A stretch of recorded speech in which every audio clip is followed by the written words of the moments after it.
Bonsoir Alain, bonsoir à tous. Bonsoir, bonsoir à toutes et à tous et bienvenue à la programmation culturelle des Beaux-Arts de Paris. Et ce soir, Pensée le présent reçoit Franck Scurti, l'artiste Franck Scurti. La semaine prochaine, ce sera Anne Lafont, qui est historienne de l'art et directrice d'études à l'EHESS. Nous la recevrons pour discuter d'un numéro de l'excellente revue critique consacrée à l'art noir, et un numéro qui était paru en mai 2020.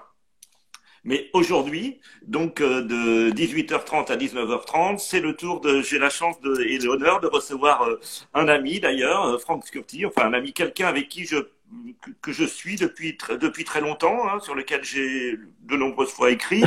Et donc, c'est à l'occasion de son exposition, Premier Soleil, qui a lieu en ce moment à la Galerie Michel Rhin à Paris. Donc, pour définir Franck Scurti, j'ai repris un extrait d'un texte que j'avais écrit en 2011 pour la revue, pour le magazine Mouvement. Je disais à l'époque que Franck Scurti est un artiste qui puise son énergie créatrice dans le vivier du quotidien, qu'il élabore depuis maintenant une trentaine d'années, une œuvre qui parle réel de contours, excusez-moi, subtilement poétiques, et qu'il dissèque aussi les conditions de la production de l'art contemporain. Et j'ajouterais juste qu'il est né en 65 et à Lyon. Donc, il a enseigné d'ailleurs à l'école des Beaux-Arts de Lyon. Aujourd'hui, il n'enseigne plus, il se consacre à son travail. Et il y a, pour débuter, j'aurais voulu parler d'un catalogue monographique qui était un catalogue très important, qui était paru en 2010 aux Presses du Réel. Et c'était un catalogue qui s'appelait, avec un titre très emblématique, puisqu'il s'appelait Home, Street et Museum, et c'était déjà la reprise donc du titre d'une œuvre. Donc il y a quelque chose de récurrent avec ce thème, et j'aurais voulu te demander en quoi Home Street Museum est-il représentatif de ton parcours ou de ta zone d'activité.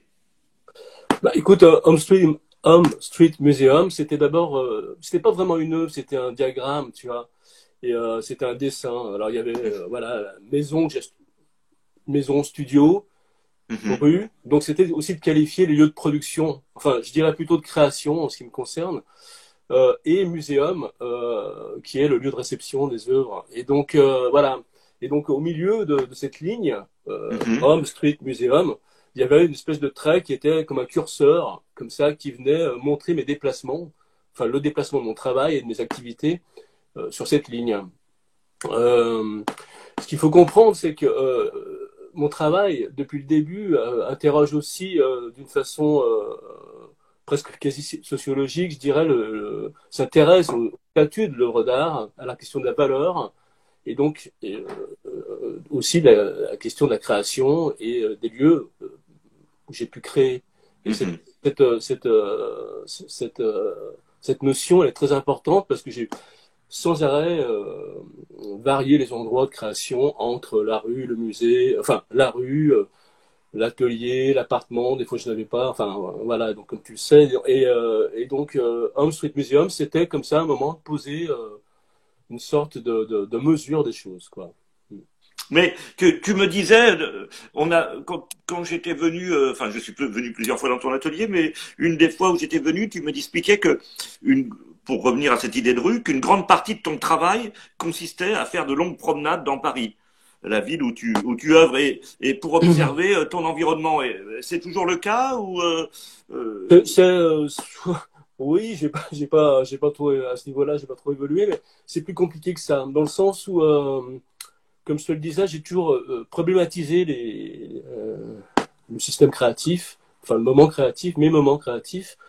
Et donc, en fait, au début, j'habitais rue Rambuteau, j'avais un petit appartement. Je te parle de ça il y a une trentaine d'années, quand je suis arrivé à Paris, et où j'y créais sur le mode du bureau, hein. J'avais déjà pas mal de demandes,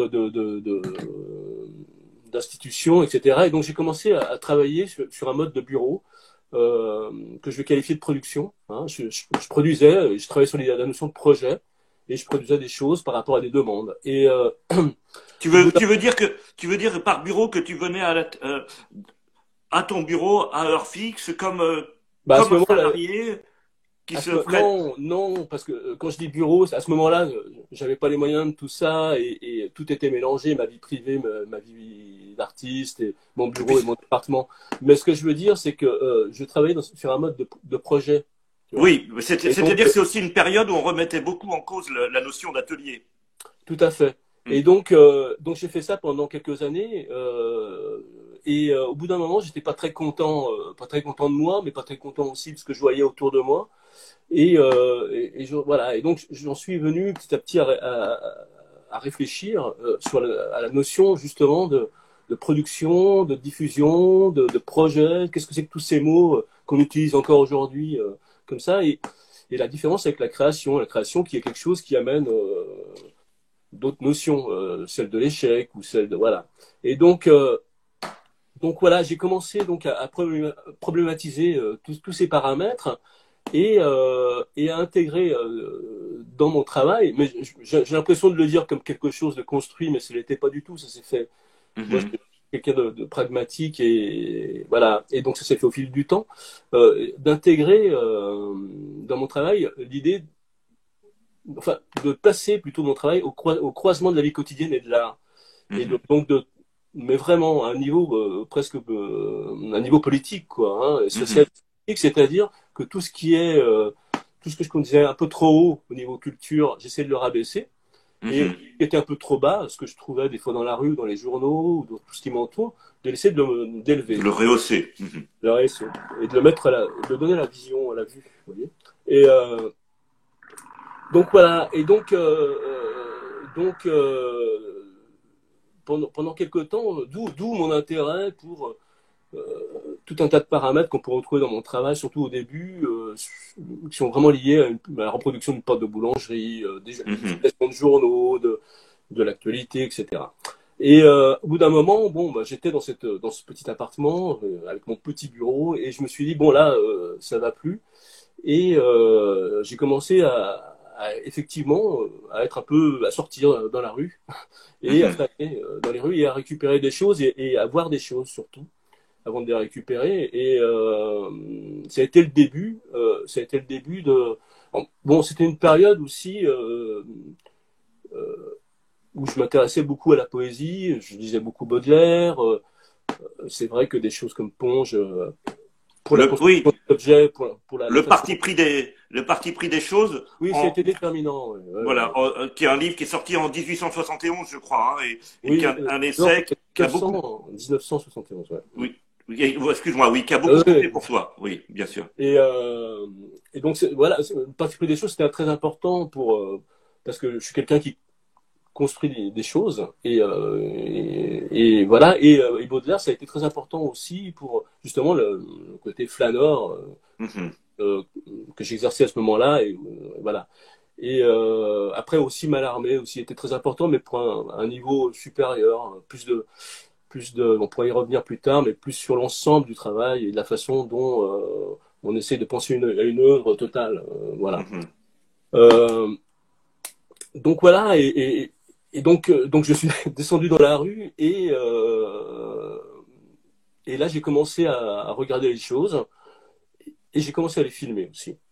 Voilà, Mhm. donc là, quand je te parle de ça, je sais pas si ça nous rajeunit pas, enfin, ça nous rajeunit pas forcément, mais c'était les années fin 90 où j'ai Mhm. fait une vingtaine de vidéos à peu près qui traitaient toutes plus ou moins de questions soit d'actualité, soit de choses vues dans les rues ou dans les villes. C'est un moment aussi où je voyageais beaucoup à travers le monde.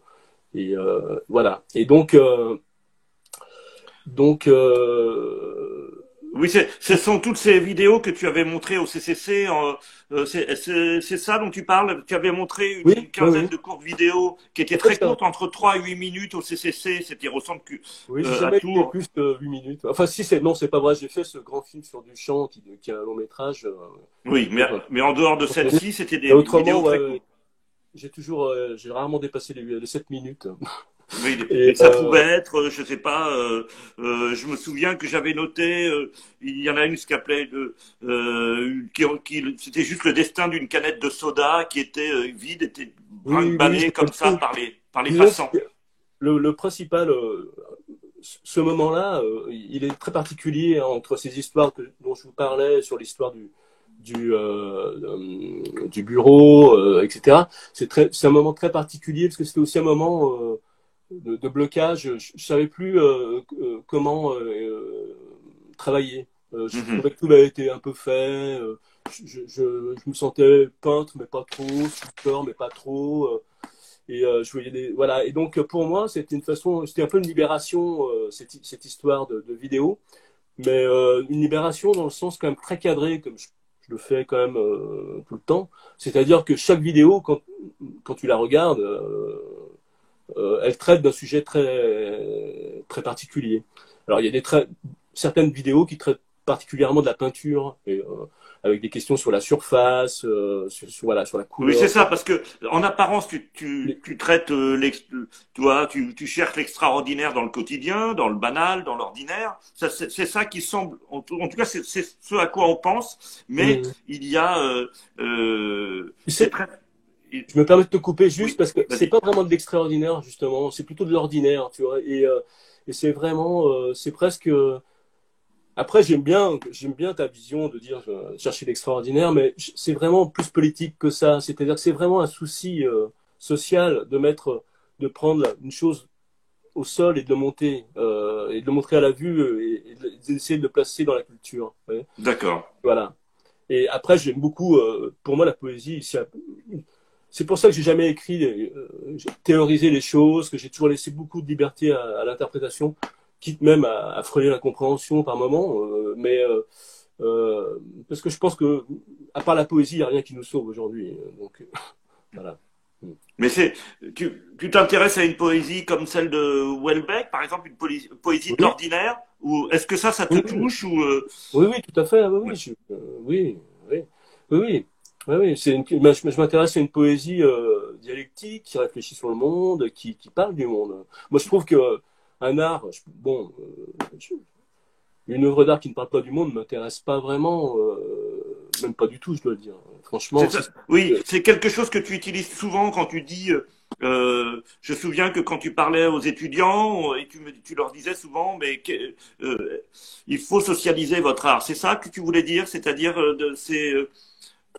Non, que pas l'art se forcément. situe dans un système de référence ou qu'il soit en rapport avec le monde dans lequel il s'entoure et qu'il soit pas quelque chose d'autarcique ou de trop narcissique. C'est ça, parce que Oui, oui, oui, ouais, tout à fait. Ouais. Quelque chose qui soit ouvert sur le monde, c'est très important. Quelque chose qui, c'est surtout de parler. Aujourd'hui, je trouve que souvent les œuvres ne parlent pas forcément du monde. Et alors, il y en a beaucoup qui en parlent hein, parce aussi. que Non, mais c'est ça Francis qui est Ponge bien. aussi se méfiait beaucoup du pathos. Et Mhm. oui, il avait même construit un mot qui était une sorte de jeu avec cela en tout cas, pour écarter le pathos. Mhm. Et le parti pris des choses, il est là aussi pour s'imprégner du quotidien. C'est ça que tu cherches à faire en socialisant l'œuvre ou... Bah, disons que oui, oui, tout à fait, oui, oui. Mais quand je dis socialiser l'œuvre, c'est surtout socialiser, enfin, c'est utiliser des matériaux qui eux-mêmes sont déjà sociaux. Quelque part, hein. Quand tu utilises, je sais pas, un tissu, une matière, c'est déjà un déchet, c'est déjà social. Hein. Ouais, c'est pour ça que tu fais un grand Il n'y a usage plus rien aujourd'hui qui n'est pas social, quasiment. Oui, mais certes, c'est une question de degré. Je veux dire, tu vois, quand tu fais un grand usage des journaux et des magazines, est-ce que c'est un outil justement tu l'utilises parce qu'il est socialisé ou c'est parce que tu l'utilises dans une forme d'indifférence du champienne? Ah, j'ai jamais cru à la différence du championne. Non, tu crois pas, d'accord. Non, j'y crois pas, non. Non, non, parce que c'est une œuvre que j'ai quand même bien regardé un moment Mhm. non, j'y crois pas. Non, non, on peut pas être indifférent. Surtout lui, qui était un esthète, aux objets qu'il choisissait quand même. Non, non, c'est pas vrai. Il suffit que tu regardes les ready-made, ils sont tous très très bien choisis pour des rapports autres que leur qualité justement d'être ordinaire, quoi. Donc, Mhm. non, non, non.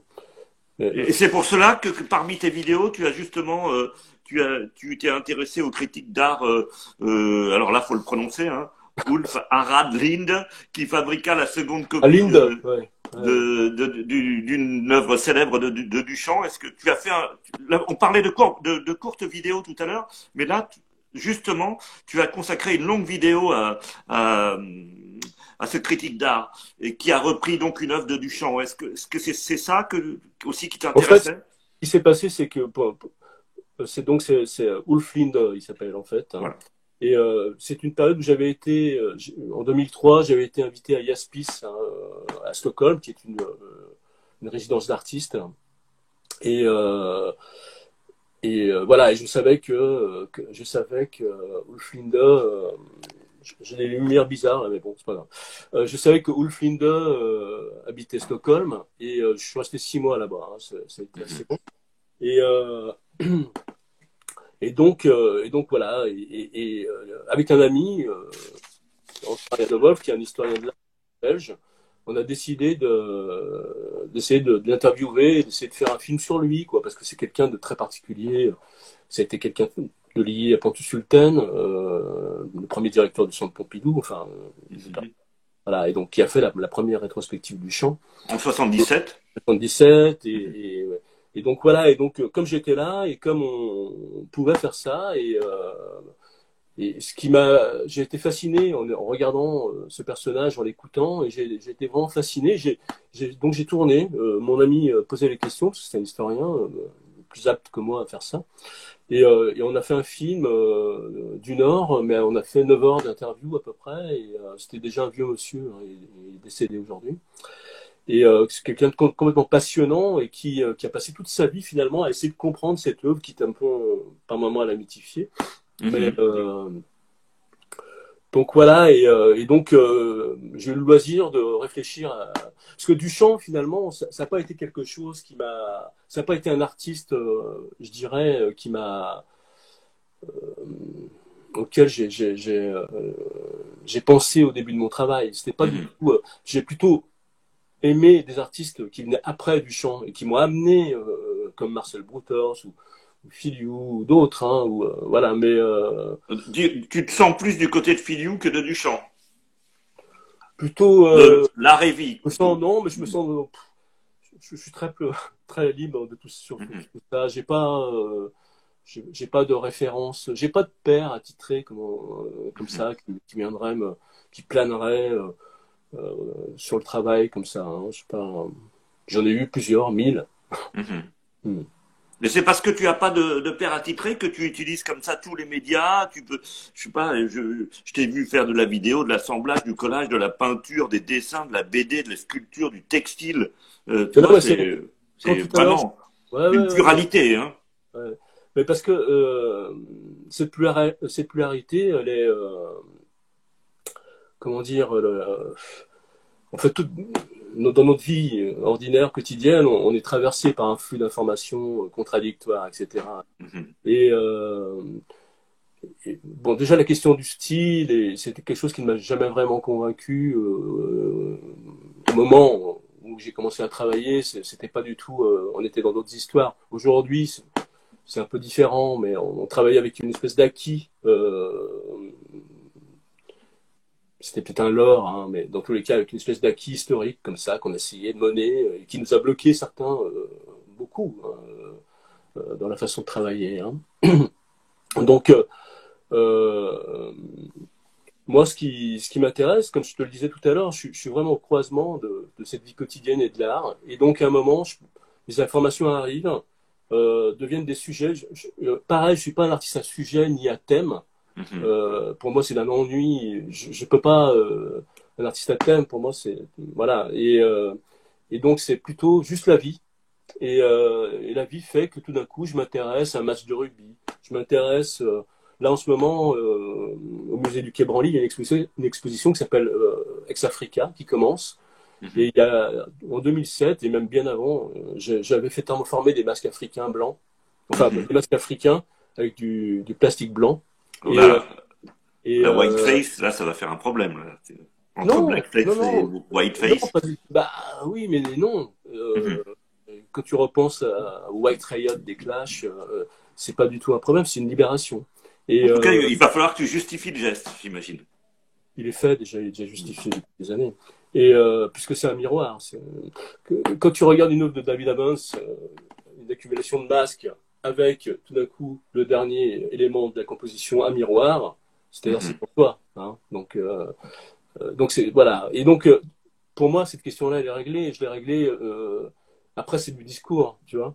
Et donc voilà, j'ai fait tout un tas de choses comme ça et voilà, c'est des choses qui m'animent. Bah, peut-être pour mieux comprendre, Franck, on peut revenir un peu sur euh, sur ton enseignement, sur l'enseignement que tu as vécu quand tu as fait les Beaux-Arts de Lyon, c'est ça? Avant d'être enseignant toi-même, où est-ce que tu as Non, été non, formé? non, non, non, j'ai été formé, j'ai été formé où? J'ai été formé à Saint-Étienne, À l'école d'art de Saint-Étienne. voilà, et ensuite à Grenoble. D'accord. Saint-Étienne a été très important parce que j'ai rencontré des professeurs qui ont un peu changé le cours de mon destin, Mhm. et ça s'est confirmé après à Grenoble, quoi. Ensuite, après mon diplôme que j'ai eu de justesse. Euh, Après mon diplôme, voilà, j'ai eu la chance et l'opportunité de participer pendant un an à ce qu'on appelait l'Institut des hautes études en arts plastiques et qui Ah était, oui, c'est voilà, une donc, école mythique, ça. C'est une école mythique. Tu peux nous oui. dire un peu comment ça fonctionnait, justement? Bon, bah, c'était des séminaires qui duraient environ 6 mois et qui étaient basés sur une rencontre, la rencontre de personnalités artistiques, bon, de l'art, des artistes, mais aussi des chorégraphes, des architectes, des designers, tout un tas de penseurs aussi. Et voilà, et donc on était, je ne sais plus, une vingtaine d'artistes invités. C'était des jeunes artistes à l'époque, et autour d'une table. Et donc voilà, au milieu de la table, c'était un peu une réunion des sages un peu. Il y avait Pontus Sulten qui trônait au milieu, qui était aussi le fondateur de cette école-là. On avait Daniel Buren, Sarkis, Serge Fauchereau, je dois en oublier quelques autres. Enfin, des personnalités qui étaient là non pas en tant que professeurs, mais plutôt en tant que personnalité créant du dialogue. Mhm. Et donc, euh, donc voilà, quoi. Et donc j'ai participé à cette session. Je sais plus, ça devait être la quatrième. Ça a duré, je sais Oui, ça pas, a duré peu de temps, hein, cette peu école. de temps, oui, peut-être Mhm. moins de 10 ans, je pense, quoi. C'est Hein. une école Ouais, très ouais, ouais, libre, très avec libre. un fonctionnement qui était beaucoup moins académique que la plupart des écoles, mais qui s'adressait aussi à des étudiants qui avaient déjà eu un cursus. Bah, ce qui était bien, oui, oui, on sortait de l'école, enfin, voilà, oui, oui. Ou pas d'ailleurs, hein, tu pouvais être aussi autodidacte et, euh, et donc c'était vraiment un moment très très important parce que c'était une discussion, ça durait, alors les séminaires duraient une journée, voire 2 jours, et donc après on mangeait tous ensemble, donc les discussions se continuaient pendant le repas. C'était un moment de partage extrêmement important et qui a beaucoup compté pour moi parce qu'il m'a fait voir aussi l'envers du décor aussi, hein, d'une certaine façon.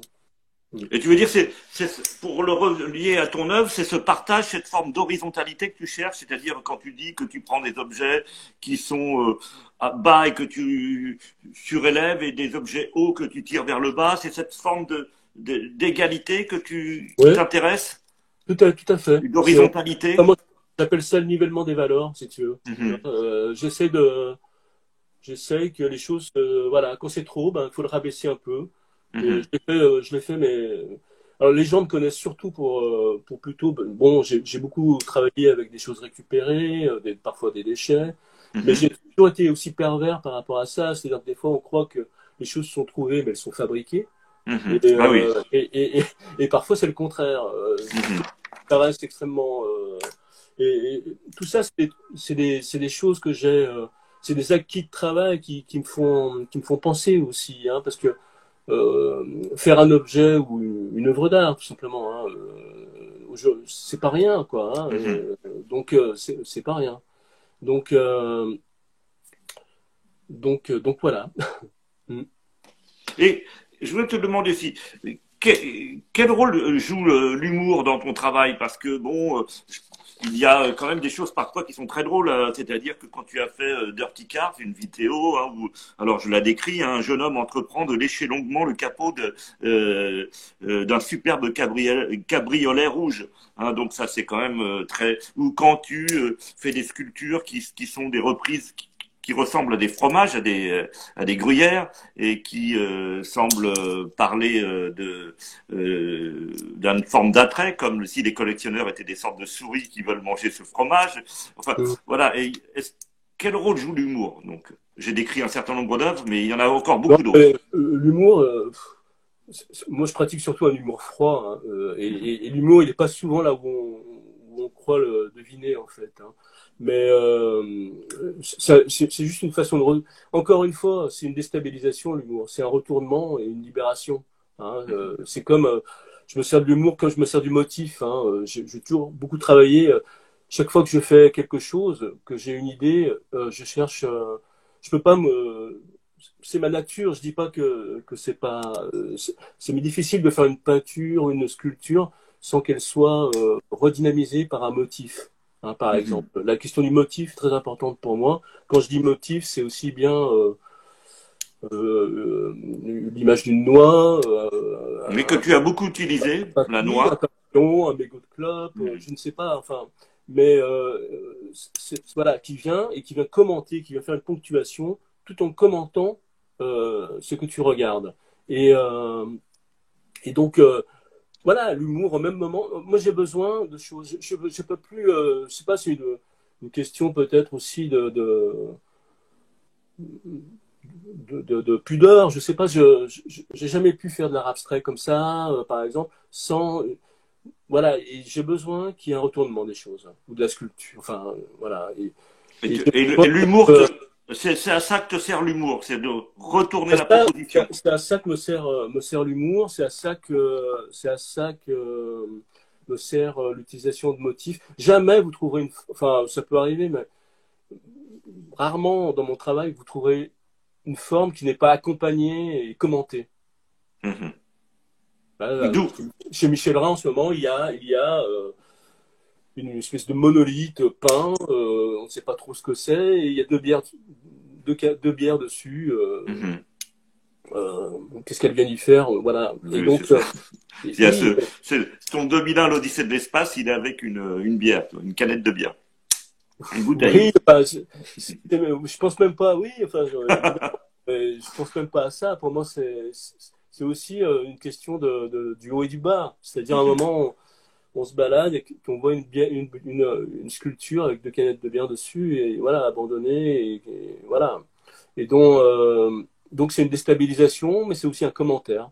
Un Mhm. commentaire sur les valeurs, sur la notion de valeur, sur le. Voilà.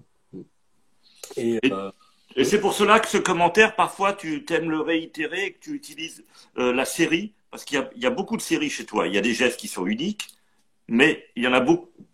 Il y a un alors, travail fait, par exemple, la noix, tu l'as décliné pendant les peaux de serpent, tu les as déclinés sur plusieurs, écoute, etc.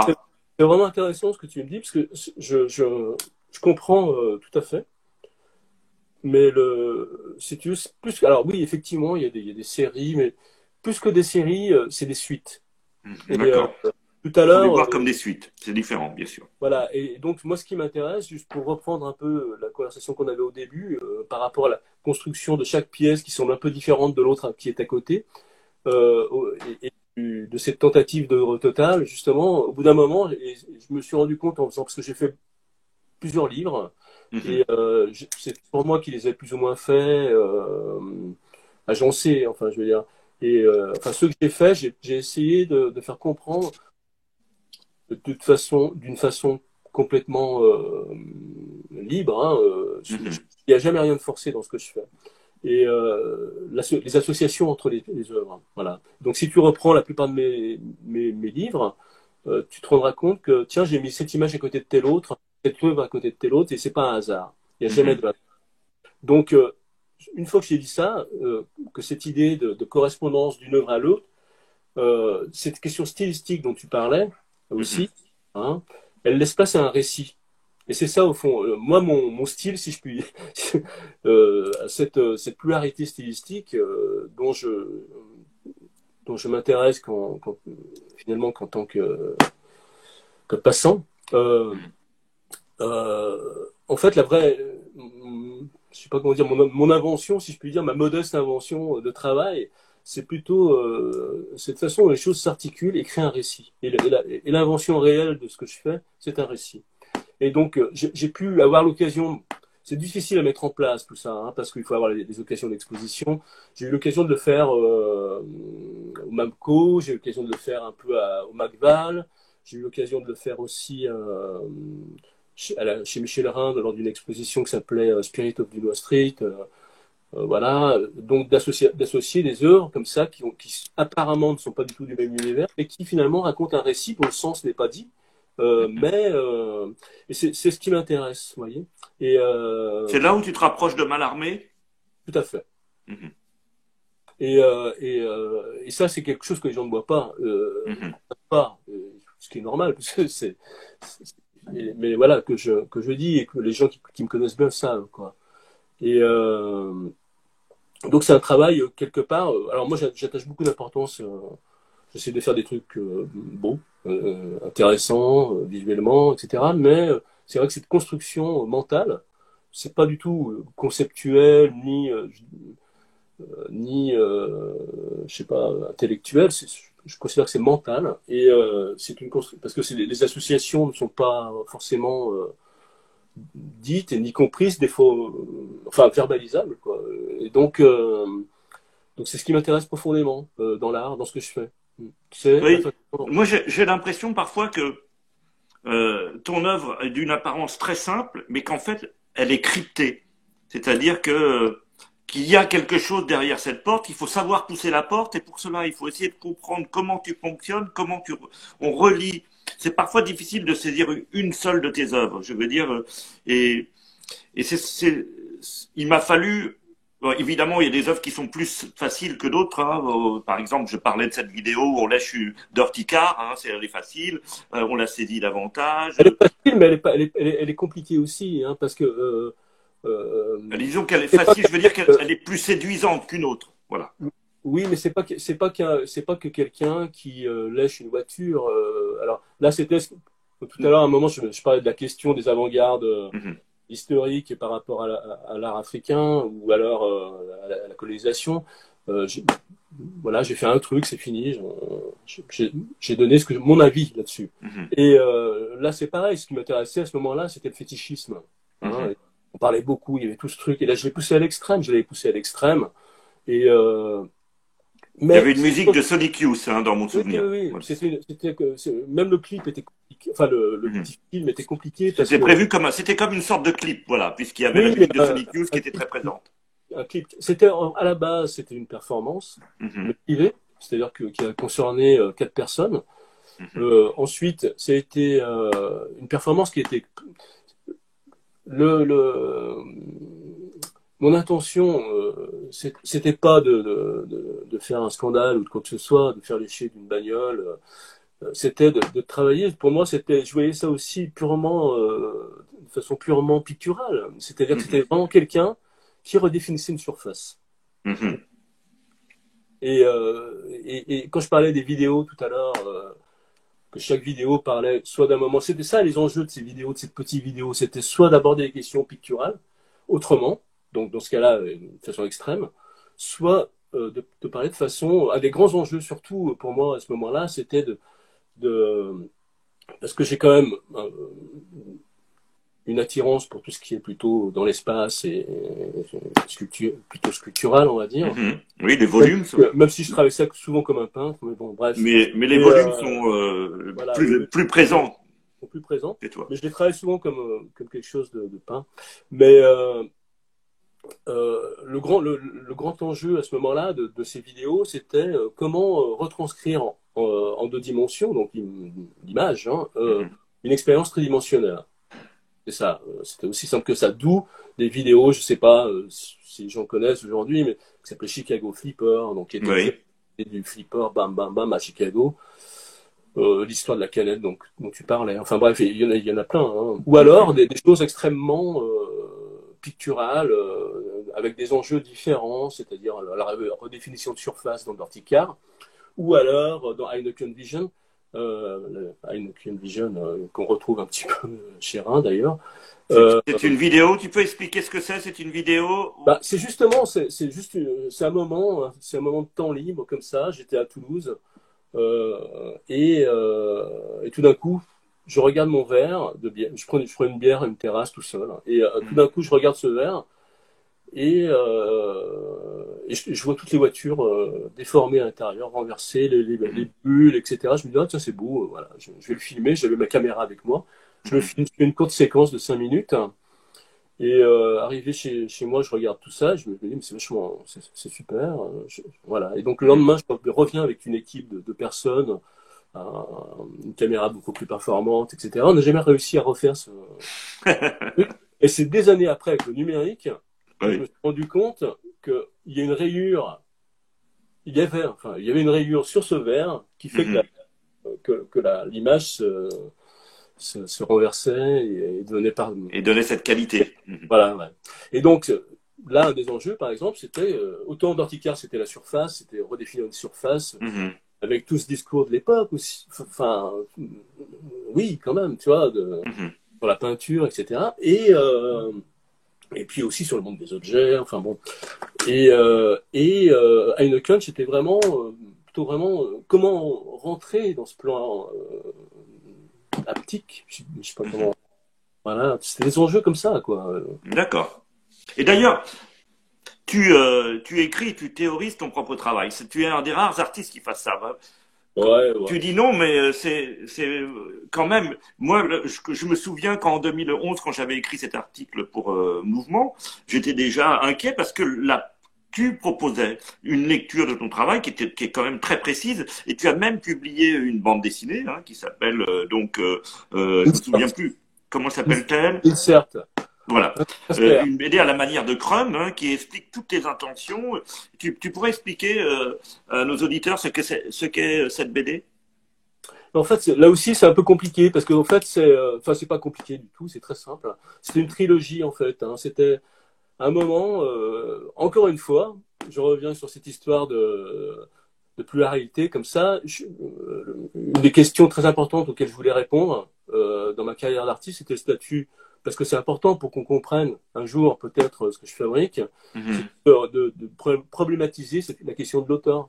Et donc cette question de l'auteur, voilà, à un moment dans les. Mais ça, tu es conscient que c'est rare quand même de produire une œuvre qui explique une œuvre, Non, mais par réflexivité comme ça. Il y a quelque chose que voilà, il y a un texte qui avait été publié dans une revue qui s'appelait Trouble, qui aujourd'hui n'existe plus.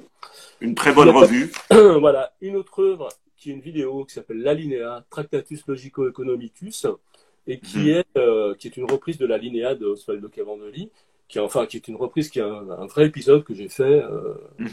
Voilà. Et ensuite, il y a donc cette bande dessinée qui est en fait, à l'époque, à ce moment-là, j'étais un peu, comment dire, comme je suis encore aujourd'hui d'ailleurs, assez dubitatif sur ce qu'on racontait sur moi dans la presse et notamment à ce moment-là, j'avais beaucoup de presse parce que les vidéos avaient beaucoup de succès et j'ai fait vraiment, certaines ont fait le tour du monde, ce qui m'a permis aussi de pas mal voyager et de ramener des choses, des choses de ces voyages avec lesquels j'ai travaillé ensuite. Et donc, je m'excuse, je vois des messages apparaître. Il faut pas se laisser déconcentrer, voilà. Voilà, si je déconcentré là. Et donc cette vidéo là, oui, voilà. Et donc cette bande dessinée, en fait, c'est pas moi qui l'ai écrite. Hein. Ah oui. Non, j'ai fait un cut-up. Hein. J'ai pris tout ce qui passait dans les Inrock, dans les Technicart. D'accord. Les revues de l'époque. Il me semblait vulgariser de façon plus ou moins correcte, sans être voilà mauvais, tu vois. Mais et donc j'ai fait un cut-up et j'ai monté cette vidéo comme ça. Cette bande dessinée. Et donc, En grand format, hein, c'était une bande dessinée grand format. j'en ai fait plusieurs, en fait. D'accord. Et en plusieurs langues. Ah oui, parce que moi, je l'avais vu au Palais de Tokyo, dans un grand format.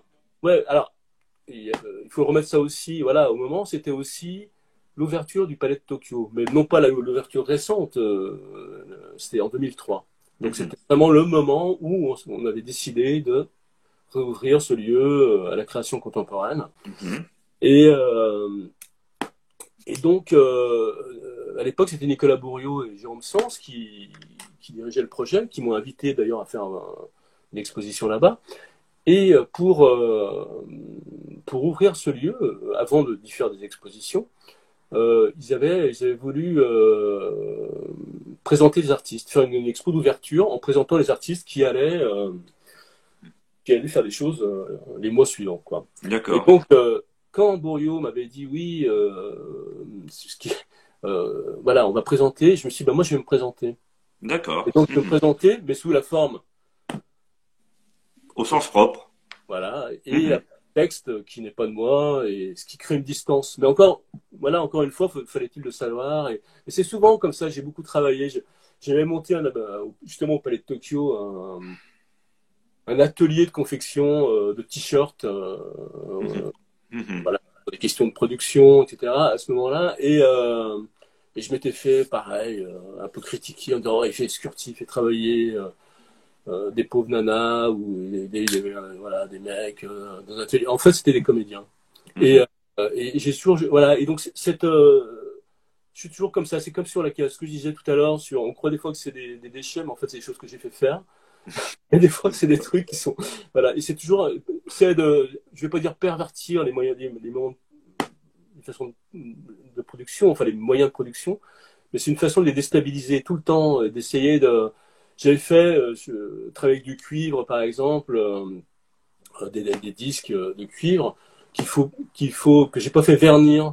Et donc, ils sont bon, la galerie Michel Rhin les avait présentés. Ça s'appelait Salaire solaire.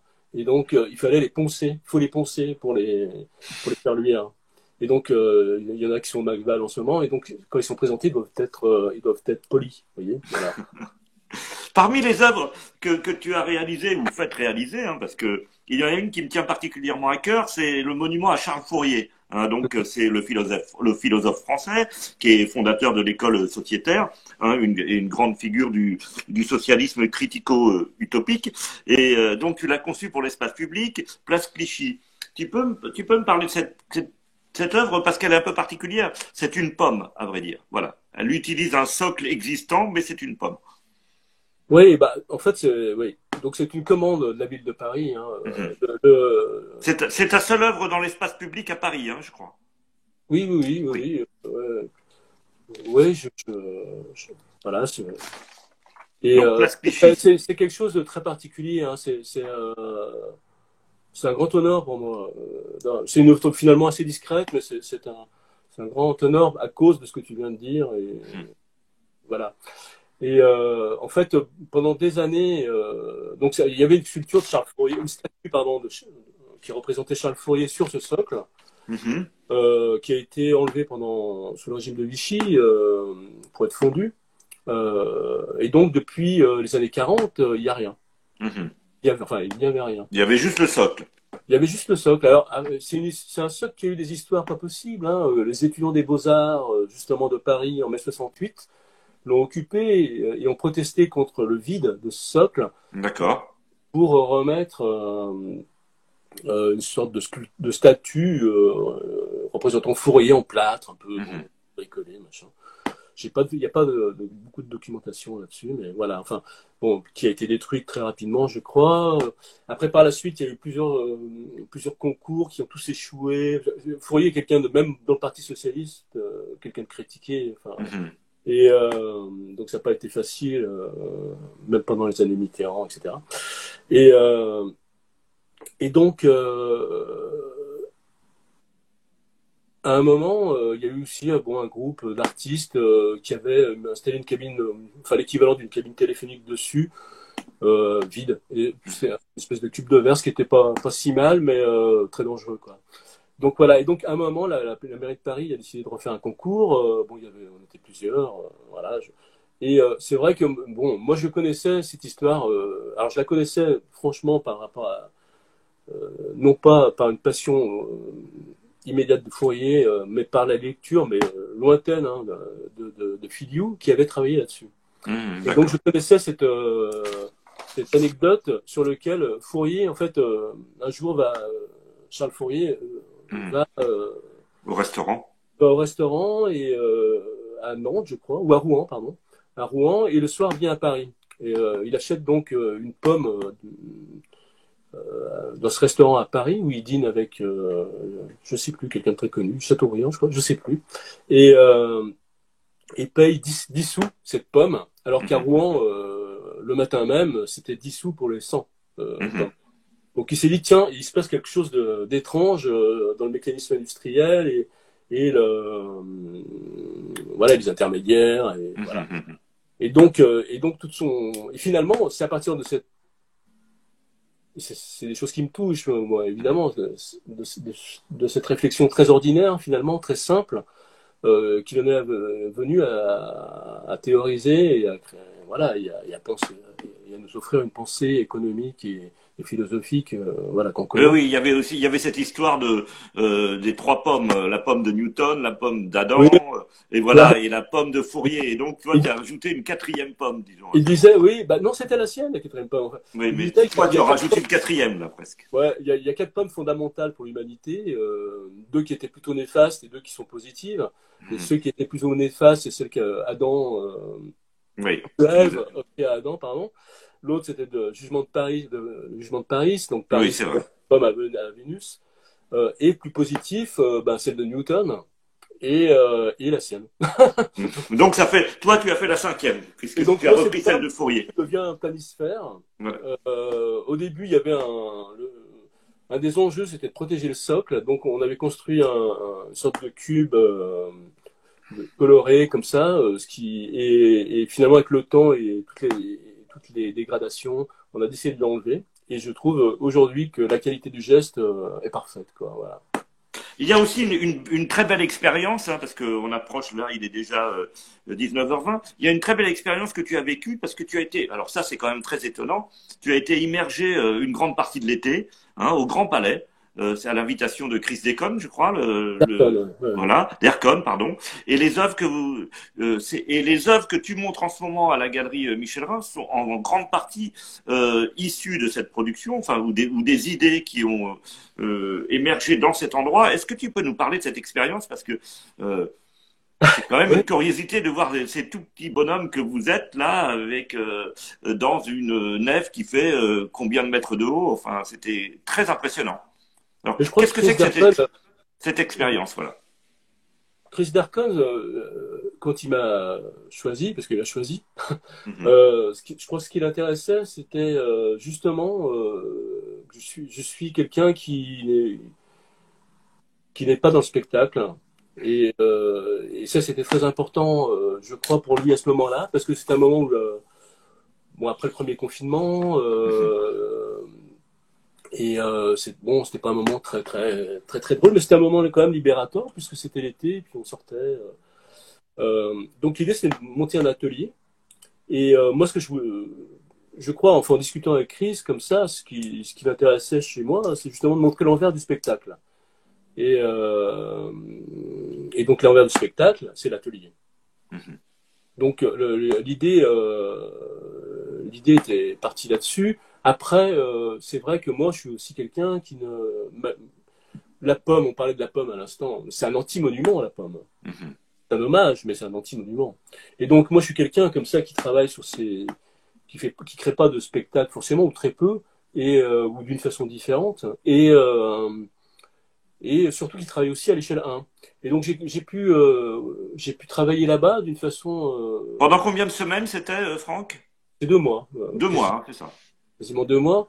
Et donc j'ai mis juste cette pièce qu'on peut voir en ce moment à la Galerie Michel Rhin, qui s'appelle justement du studio à la maison et vice versa, qui est, Mhm. qui est un, qui est une ligne comme ça, qui était dans ma tête à la infinie. Maintenant, j'ai décidé qu'elle soit terminée, que voilà, elle est fixée, mais Euh, Pendant des années, j'ai récupéré des petits objets dans la rue qui traînaient avec voilà, des objets colorés qui attiraient mon regard ou des formes. Et donc que j'ai assemblé en petites compositions et qui, au fil du temps, se sont eux-mêmes, enfin ces petites compositions sont assemblées avec des lacets. Un lacet, c'est une mesure, hein, c'est un pas. Et donc, voilà, l'acte profondément symbolique pour moi. Je voulais pas, je pouvais pas confronter. C'était pas l'idée de se confronter à Monumenta ou à d'autres Mhm. élèves, ou à la FIAC. C'était de travailler avec ce background en pensant à ces choses-là et d'apporter une autre vision, autre chose, quoi. Et donc j'ai suspendu ce lacet gigantesque sous le campanile, au-dessus juste du drapeau français. Oui, Et donc, il y a voilà. combien de mètres là? Il y a Il y a 45 mètres. 45 mètres, hein, c'est ça. Voilà. Et donc le hasard fait que c'est tombé littéralement au centre d'une plaque d'égout de l'espace, et c'était incroyable. Et pour l'exposition chez Michelin, on l'a représenté. Et la question s'est posée pour moi de est-ce que je la continue, cette ligne, est-ce que je continue cette activité? Et, euh, en fait, non. J'ai décidé donc je pouvais pas faire mieux que cette plaque d'égout. Et donc, du coup, maintenant, l'œuvre est enroulée, et elle se enroule et se déroule. Elle fait 45 mètres de long, de hauteur. Mais, euh, mais elle restera comme ça, quoi. Voilà. Donc j'ai installé cette forme au centre de l'espace, vide, et c'est très important. C'était vraiment, on est dans le négatif, hein, dans le monument négatif, presque, Mhm. hein, Mais il n'y avait pas que cela, il y avait beaucoup d'œuvres que et- tu oui, oui, composais avec deux ou trois étudiants qui étaient des les trois potes sont là. qui Il y a étaient aux Guy, Beaux-Arts de Paris. ouais, ouais, Et ta femme, ta ah fille, oui, c'est ça c'était qui était très familial. étonnant, c'est que Oui, oui, c'était vraiment. c'était à la Mais fois un lieu de vie en même temps, où on c'était passait, on pouvait te dire bonjour, aller passer te c'était voir, complètement. dialoguer. C'était complètement. On pouvait passer. Après, les gens pouvaient venir le week-end, mais c'est vrai que le week-end, j'ai pas voulu jouer à l'artiste qui travaille, qu'on regarde comme un singe au un petit peu. Donc j'ai pas joué ce jeu-là. Mais la semaine, voilà, il suffisait de m'appeler et puis ça passait bien. Je recevais les gens, quoi, par la porte derrière. Oui, Donc, c'était très je étonnant. passais à peu près mes journées à faire ça. Voilà, je me rappelle souvent, il y avait Victoire aussi, je sais pas, c'est Yannis et tout ça, et je leur ai vraiment laissé une responsabilité Mais je trouvais ça très beau, tu sais, avec très ta fille, importante parce que j'avais pas le temps, j'étais épuisé, avec ta, stressé aussi par oui, moment parce que tu vois Franck avec ta petite fille qui était là, qui lisait, qui s'occupait, et tout le monde, il y avait une activité comme ça de pensée, de création de forme qui était très juste, avec des Mhm. matériaux assez pauvres, hein, qui sont souvent les tiens, hein, parce que Tout était euh, trouvé. Ouais, ouais. et- C'était l'enjeu aussi, c'était aussi, ça retraçait, en fait, le confinement, le premier confinement de 3 mois, j'ai eu un moment extrêmement créatif comme ça. J'ai travaillé avec énormément d'éléments, qui vraiment, toujours cette histoire de détails, quoi, hein, du quotidien comme ça, qui sont venus dynamiser tout un tas de formes, des peintures, voilà. Et donc, quand je suis arrivé au Grand Palais, j'avais un carnet de notes bien rempli. Et ça a été la base de tout ce que j'ai fait au Grand Palais, quoi. Et qui se retrouve aujourd'hui à la Galerie Michel-Rhin. certains Euh, éléments se retrouvent à la Galerie Michel-Rhin, donc la plupart, oui. Bah de oui, très belles cages. Tu peux nous expliquer donc cette exposition qui s'appelle Le Premier Soleil? Et d'ailleurs, pourquoi le titre? Qu'est-ce que tu me montres là-bas? je montre plein de choses. Je montre tout un tas de pièces qui sont des compositions sculpturales liées à l'assemblage et à des moments qui sont liés à des moments de l'histoire de l'art. Bon, j'ai pas envie de les détailler, ce serait trop long, mais voilà. Et donc, comme je le disais encore, on en parlait là tout à l'heure, qui sont pulsés par des détails. Alors, c'est soit des bières, soit des mégots de cigarettes. Et donc, dans le cas des compositions, voilà, c'est des compositions très constructives que j'ai colorées. Que j'ai coloré en deçà des normes qu'on peut attribuer à ce genre d'art habituellement, donc qui sont un peu plus nuancés, quoi. Voilà. Donc, il faut les décrire, ce sont des compositions abstraites à l'intérieur de cages qui sont des cages à oiseaux, et dans lesquelles, Voilà. bien sûr, il n'y a pas d'oiseaux, il n'y a pas d'animaux, il y a juste, il y a Des mégots de des œufs. cigarettes qui viennent Voilà. ponctuer, qui viennent faire un commentaire, parce que quand j'étais dans ce confinement, j'ai fait beaucoup de peintures, mais des peintures très abstraites comme ça, hein, et très modestes, très humbles sur des carnets de dessin qui dépassaient rarement des formats A4. Et voilà. Et donc c'était un moment, je me disais, mais c'est un peu ce dont on parlait aussi tout à l'heure, c'est-à-dire un moment comment ça existe aujourd'hui, ces peintures abstraites. Et donc à un moment, j'ai tout naturellement eu l'envie de redynamiser tout ça. Donc, je me disais, mais qu'est-ce qui a trait, même si je suis plus depuis bien longtemps, qu'est-ce qui a trait au créatif? Et je repensais à Guston, par exemple, et qu'est-ce qui a trait à l'idée du créatif, de l'ennui, des affres, etc. Et donc, tout d'un coup, dans ces peintures, au lieu de les laisser comme ça, elles auraient pu, j'ai commencé à y intégrer des collages de mégots, de cigarettes. Voilà. C'est parti comme ça. Et je suis arrivé comme ça au Grand Palais. Quand je suis arrivé au Grand Palais, l'immensité du lieu, la verrière, m'a amené à l'idée de cage et de ciel. Hein, Oui, oui. et je me suis dit, voilà, et donc tout d'un coup, ces compositions abstraites, ponctuées, elles se sont retrouvées en cage. Et là, j'y ai vu tout d'un coup quelque chose, un moment retranscrit, très fort. Moi, je l'ai plutôt bien vécu ce confinement, hein, donc c'était pas, mais un moment très fort comme ça qui retranscrit voilà, une période de notre, voilà, et donc qui problématise aussi l'acte créatif et comment les choses arrivent. Et l'ontologie m'intéresse beaucoup à la façon dont les choses arrivent. C'est très important dans ce que je fais. Et je crois beaucoup à la façon dont on peut voir une œuvre et la comprendre. Et une œuvre, pour moi, elle est liée aux éléments qui la constituent. Et s'il n'y a pas ça, pour moi, c'est déjà plus compliqué. Oui, c'est ça. C'est-à-dire que il était peut-être difficile pour le visiteur qui serait chez Michel Rand de comprendre que effectivement ces cages, elles ont été construites dans la grande nef et que la structure métallique. Ouais, mais enfin, bon, voilà. Il y a beaucoup d'analogies chez toi, mais c'est ces analogies mais de toute façon, l'objet a déjà une puissance.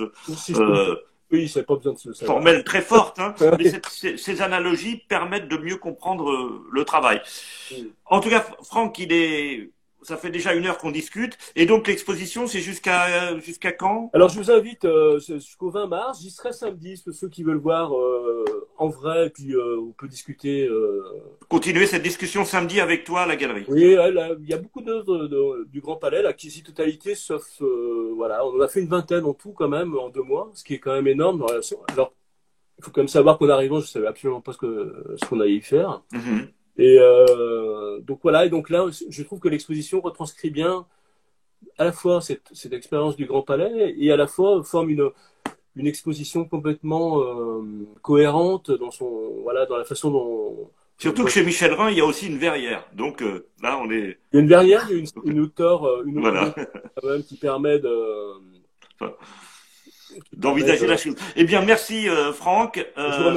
Bonne soirée et merci d'avoir accepté cette discussion. Et la semaine prochaine, avec l'historienne de l'art, Anne Lafont, pour dialoguer à propos du numéro de la revue critique sur l'art noir. Voilà. Bonne soirée, Franck. Merci et c'était super. Au revoir. À bientôt. Au revoir.